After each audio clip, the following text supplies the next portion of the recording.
Hey, I'm Nick DiMatteo, and welcome to Music is Not a Genre's PODFAST. Oh, that is so nice. PODFAST is snowing. Let's wait. Wait a minute, what? One flake. See, this is what I have to deal with PODFAST, like every single time I do one of these. But I'm going to give a little credit. I think I know why there's only one flake. Let's just get to the topic, and maybe you'll understand. This is PODFAST number 15, non-Christmas holiday music. So why? Every year, I do an episode, or it's been the last 3 years at least, having to do with Christmas music. Or one was how do you gift music, and there's something every. And last year I thought to myself, well, I've kind of done that. What about all of the music that happens during this particular season that has nothing to do with Christmas? Some we might associate with Christmas, but it's not strictly Christmas. It's winter music, seasonal music, music for other holidays, and all of that. And I think all of this deserves mention. I think there's a lot of great music out there of all kinds. So that's why I'm doing this episode this year. And also to let you know that even though it's not very late where I'm recording, my coffee hasn't kicked in yet. So this should be a really fun PODFAST. We're going to see how this rolls. So in my career as a solo artist and in cover bands, I've done a lot of events where I've had to play seasonal music and music other than Christmas music. I've had requests for a lot of Jewish music and Hanukkah songs and things like that, and that was one of the other reasons why I wanted to do an episode like this. Quick notes. I got some of this information from an old Time magazine article on December holidays. Just the list of holidays that happen in December in various religions. And of course, always Wikipedia. My go-to. I recommend that you revisit it if you haven't recently, because all the rumors from 10 years ago, for frick's sake, are not necessarily true. Nothing's perfect, but it's not necessarily true. Now, quick disclaimer. This is not a lesson in any one religion or a preference for any of them, and it's certainly not comprehensive. I'm going to miss a lot, both in terms of the information on the holidays and music selection. There's no way it can be comprehensive, which is a wonderful thing, honestly, because there's always more out there to discover. The reason I'm doing this is to show that for those of us steeped in any kind of Christian tradition, or even non-secular Christmas tradition, or even Hanukkah, which is fairly prevalent in a lot of this country, especially where I'm from, there's a lot we don't know. And it's always good to know more. So, categories of the songs that I am doing for this episode. As you know, I'm not going to be, covering any Christmas music at all. I might mention it here and there, just in reference to what these other songs are. Number one is non-denominational songs we're mostly familiar with, and which are usually associated with Christmas, but actually have nothing to do with Christmas, at least lyrically speaking. You won't find them in any ceremonies or masses or anything like that. They're songs that are played at this time that we associate with this season, but are non-denominational, non-Christmas. Second category, Hanukkah songs. So we know Christmas is the 25th.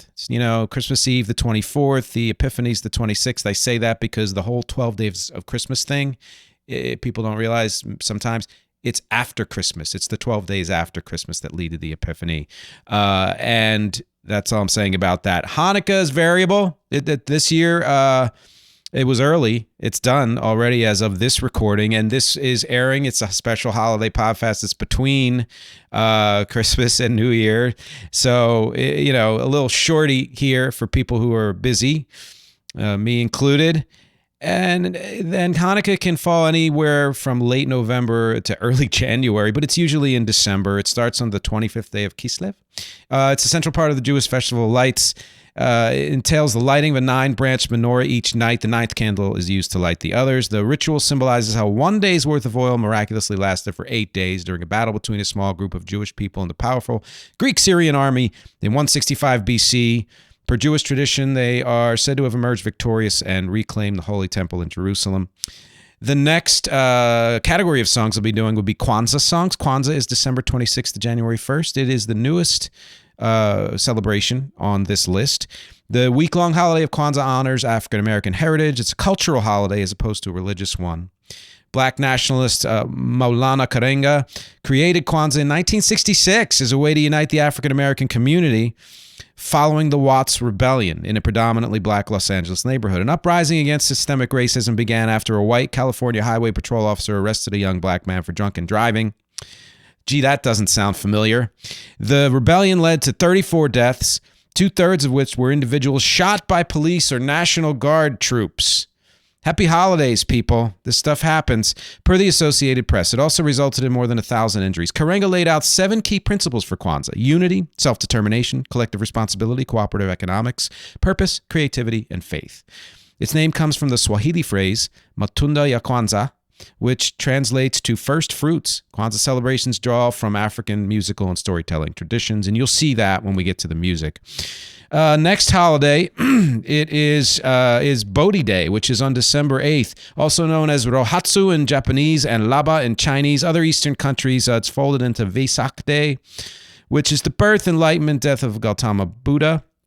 This Buddhist tradition, Bodhi Day, honors the day in which the Buddha, Siddhartha Gautama, is said to have achieved enlightenment. Many Buddhists celebrate it through meditation, and you'll see that through the music as well. And then the next holiday is Zarathosht Nodiso, December 26th, founded by Prophet Zoroaster more than 3,000 years ago. Zoroastrianism is one of the world's oldest monotheistic religions.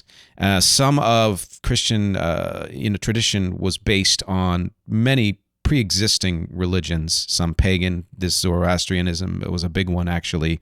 Zoroastrians honor the death of their prophet on this day, December 26th, typically by visiting a fire temple and offering prayers. It's also kind of a meditative, just like Bodhi Day. And then the final will be Yule songs. Yule is celebrated December 21st to January 1st.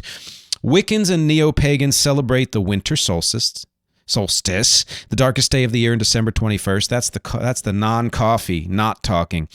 Through the festival of Yule, the winter solstice marks the shortest day and longest night of the year. Yule celebrates the reemergence of the sun and the days beginning to grow longer again. That sun will be a key part in a lot of the music. The festival was first celebrated in Scandinavia as a Norse festival. Common tradition is burning the Yule log, which originally was done to celebrate the sun's return. It has since also been folded into a Christmas tradition. So yes, once again, some of these things, the pre-existing and post-existing traditions have been folded into Christmas and Christian tradition. Yule became associated with Christmas in the 9th century, although some still stick to the original Yule celebrations.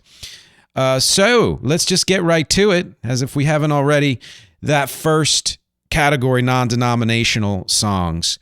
There are way more than you might think. It's mainly because we assume so many of these are just plain old Christmas songs. Some of these that we associate with Christmas don't actually mention anything Christmas or religious at all.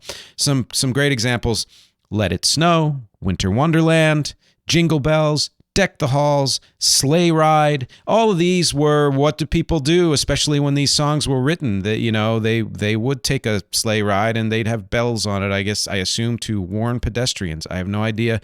Here Would Come a Caroling, the Wassail song, Marshmallow World, Frosty the Snowman. There's a version of Frosty for the actual cartoon from the 60s that at the very end he mentions Christmas. The actual song does not mention Christmas at all.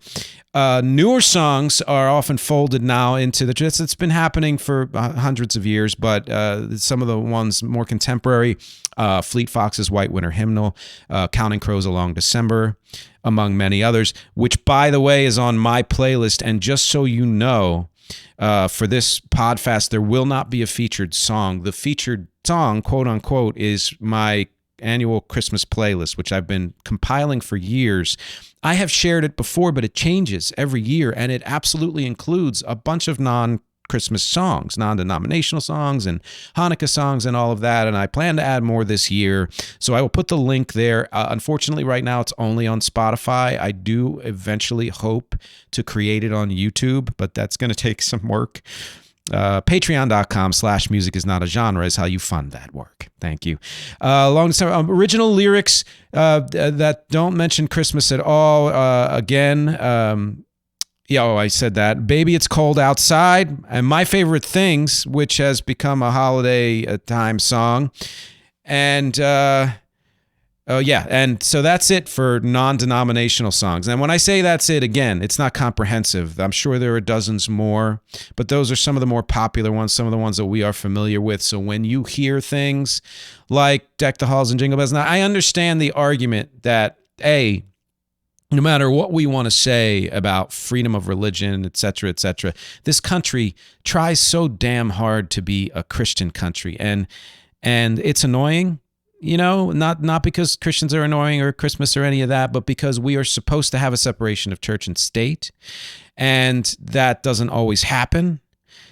But what happens then is culturally, no matter what else is going on this time of year, other holidays, other religions, other traditions, other non-religious celebrations, we are all a part somehow of the Christmas world, just by leaving our homes, really. And when we're walking in a store and hearing these songs, naturally we're going to associate them with Christmas, and that's completely understandable.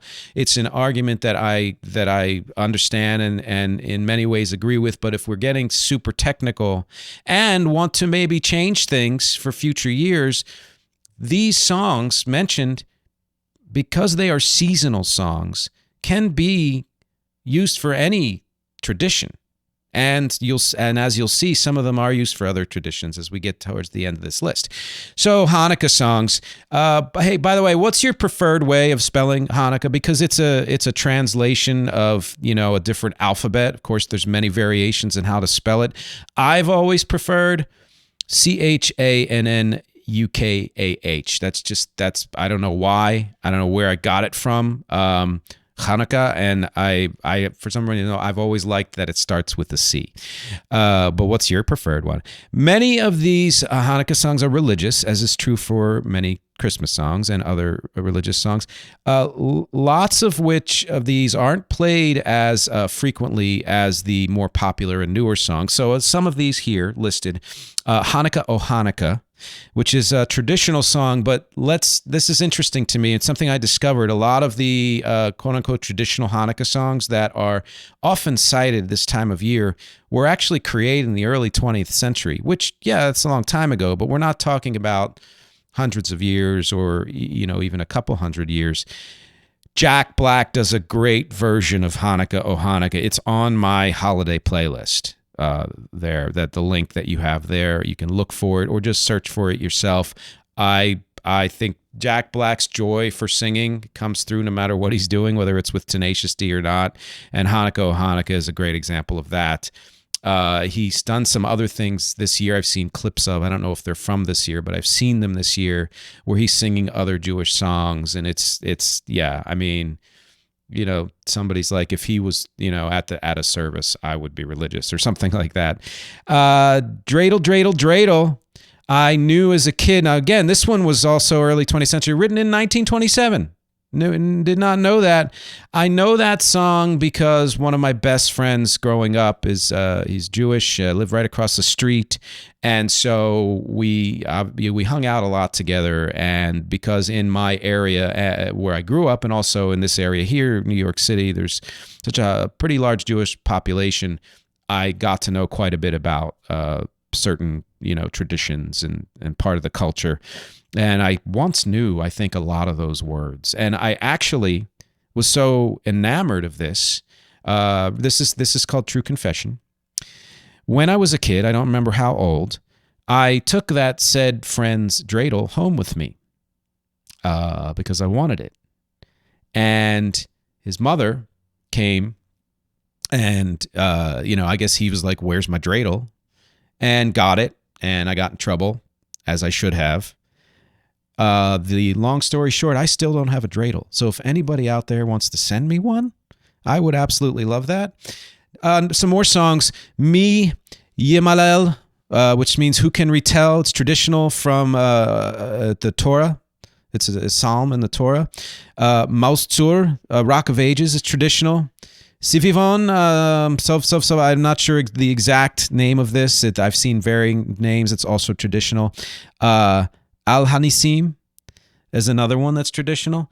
In addition to all of these, and I'm sure many I've missed, there are lots of pop, rock, and folk artists who have written songs for Hanukkah, serious and otherwise, including Woody Guthrie, Bella Fleck, Bare Naked Ladies, Don McLean of American Pie, I believe, Leonard Cohen of Hallelujah fame, Peter, Paul, and Mary, Matisyahu, the Jewish hip hop dude, Yola Tango, Flaming Lips, and of course Adam Sandler's 1994-95 the Hanukkah song, which is apparently there are many variations of that, and I have always loved that. Let's get to the next tradition, which is Kwanzaa. As this is the newest holiday in the list, the songs are also mostly newer, though some songs that predate the tradition have been folded into it because of their message.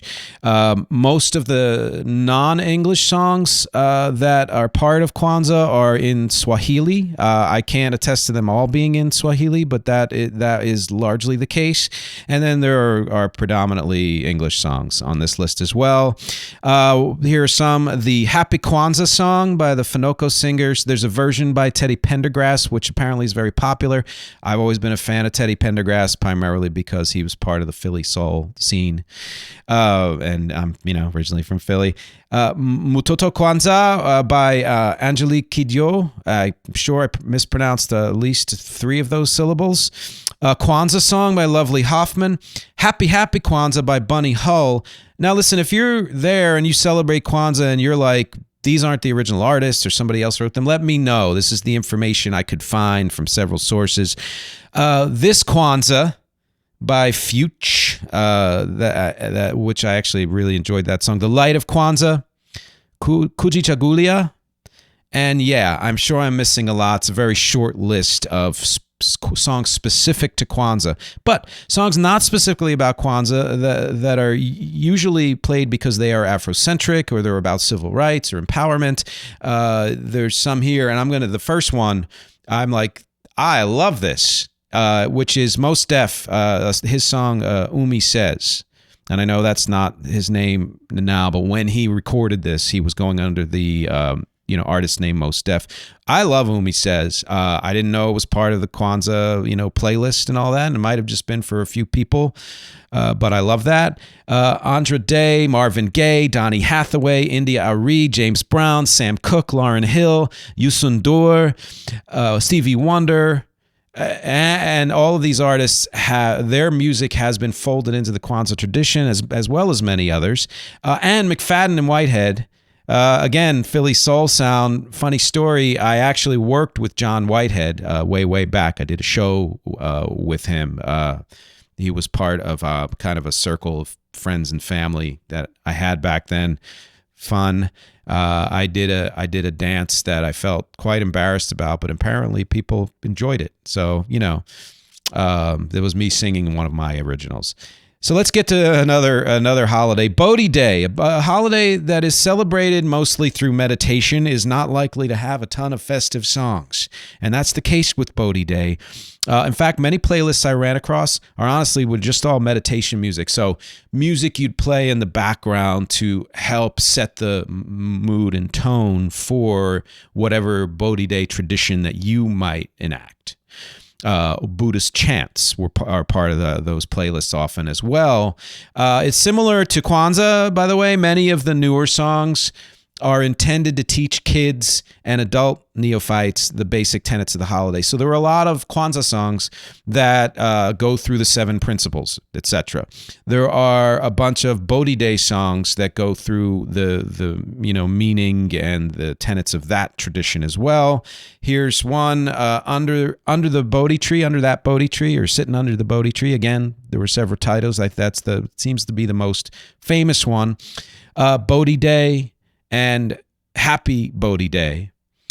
And let's just say, because I have seen this for some more modern leaning people who celebrate Bodhi Day, we'll play things like Steely Dan's Bodhisattva, or any pop rock artist who was singing or using traditional Buddhist sounds and things like that. So that's part of Bodhi Day. Zarathostra no Diso is again similar to Bodhi Day in tone, in that it's contemplative. So we're talking about meditation. I mean, and in this case, it's commemorating the death of their prophet. So again, it's not going to be, let's deck the halls, let's get out and party. And there didn't seem to be a tremendous amount of songs dedicated specifically to Zarathostra no Diso. Again, a lot of it was meditative music and all of that. I guarantee you that some people have written something about it, because music's a part of every tradition and somebody's going to want to jump on that. I didn't find it. If you know it, let me know. Which brings me to the last category, which is Yule. So again, lots of non-religious seasonal songs, just like the first category, non-denominational seasonal music. In this case, particularly about the solstice, because that's what Yule is partly about, the major point here, Christmas, so many other Christian holidays, as I said at the beginning, co-opted or borrowed or stole or folded in traditions from other celebrations, older and newer. So as it grew, it's sort of like, I liken it to the English language itself, which, last season I interviewed Kevin Stroud from the History of the English Language podcast, and a lot of what he does is about the history in general. But when you see how English formed, you see how, yes, it started somewhere from pre-existing language, but then it folded in language as it grew. And that's why it's so vibrant. That's why it's spread all over the world. That's why so many people speak it, because it's this mutt language. I find that, whether or not you want to admit it, Christians out there, and I am a lapsed Catholic, so you can count me sort of as one of them, the Christmas and religion, Christian religion in general, has subsumed a lot of what existed before and what came after. And part of that was just to grow. Part of it was to suppress. So let's be honest about that. But part of it was to, this is what you do for your tradition? Well, come over here, we'll do it too. And then it grew in that way, in a similar way to the English language. So Yule being one of those traditions that have been folded into Christmas. That's why we say Yuletime. But it was actually its own separate holiday, and still is. So let's add, so I'm not going to go through the list I went through way at the beginning, but if you can go back to whatever minute that was, any of those songs also apply to Yule because they are non-denominational. Some others, and one you might be surprised in, O Tannenbaum. Now, we translate that as O Christmas Tree, but the original lyrics really just mean like, oh, fir tree, dang, I can't, is it deciduous? I don't remember, whatever. Oh, evergreen, and that's pretty much it as far as lyrics go. And so it is in its original lyrical form or original language, even not a translation, used as part of the Yule celebration. Nature, tree and solstice and all of that. Boar's Head Carol. Could that sound more pagan? That's a song. I'm gonna find a version of that and put that on my playlist. I wanna rock out to the Boar's Head Carol, whatever that is. And there have been a bunch of modern songs written for Yule, as Wiccan and more generally solstice celebrations have gained popularity. In fact, many years ago, St. John the Divine, which is this amazing, I believe, non-denominational cathedral in here in New York. It's huge. It's huge.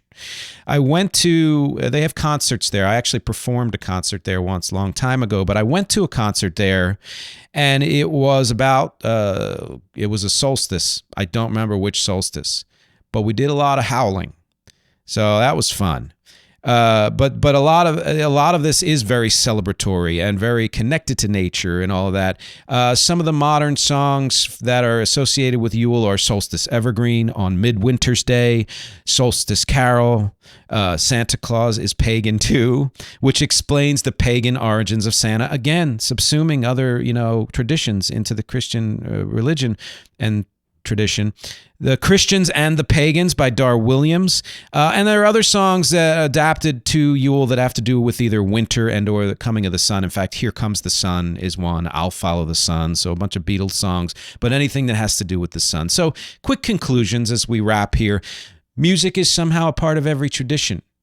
During this season, during every season, and in pretty much every part of every culture in the world, which doesn't quite make it a universal language, but it makes it a good way to connect with everybody else. And there are so many songs to discover beyond Christmas tunes that are awesome. Again, some of them, many of them we already know. Hopefully you're now curious enough to explore beyond what we already know, and the way that I've done only partly. I need to do more of that and add some of these songs to your playlist. And please, speaking of, go check out my featured playlist, which the link will be in the text below, and it will continue to grow. So keep it with you. I think you might like it. What do you think I should have included? What did I miss? I guarantee you I missed a bunch. And is any of this music that I've mentioned today as special to you as Christmas music is to people who celebrate Christmas? So there's certain songs that really hit my heart during this time of year or make me feel joyous or whatever. Are any of the songs I mentioned that are, again, non-Christmas songs, do they do that for you too? Let me know, because as always, my objectives here are music, conversation, and connection. Thank you for spending this largely snowless PODFAST with me. And I will see you next year.